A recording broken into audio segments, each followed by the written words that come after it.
చెప్పలే ఇంకా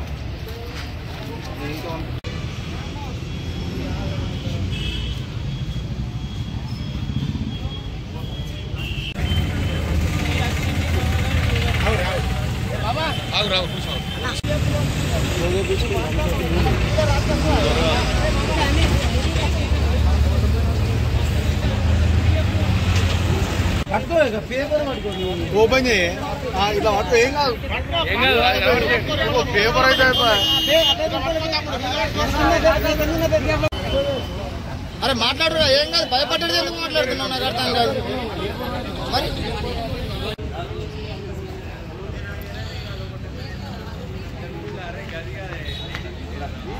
నేను 21,000 కలర్స్ టికెట్లకు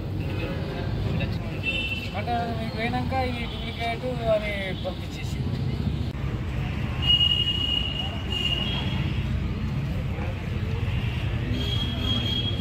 అయితేనే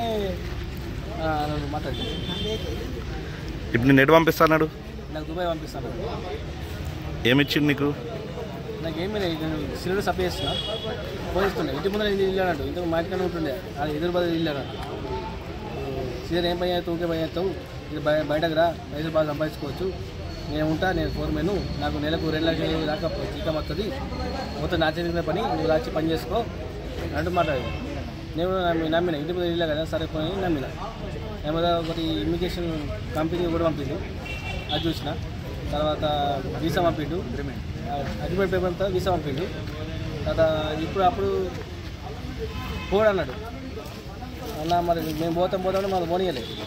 మళ్ళీ మధ్యలో ఆపిన తర్వాత మేము 4 తారీఖు పోడే రెడీ ఉండని చెప్పాడు మేము పైసలు రెడీ చేసుకున్నాం 4 తారీఖు రాగానే మా ఫ్రీ వీసాలు వస్తాయి కంపెనీ వీసాలు వస్తున్నాయి ఆ ఊరు అని చెప్పి అట్లా ఆపాడు మొత్తం నిండా ముచ్చింది నన్ను అయితే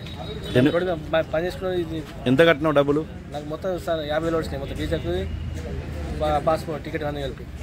ఇప్పుడు నీకు పాస్పోర్ట్ వచ్చిందా మన వీసా వచ్చిందా వీసా ఇచ్చిండు డూప్లికేట్ వీసా ఉన్నది ఎయిర్పోర్ట్కి అయినాం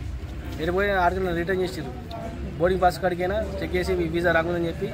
నాతో పాటు ఇంకా 17 మంది రిటర్న్ అవుతుంది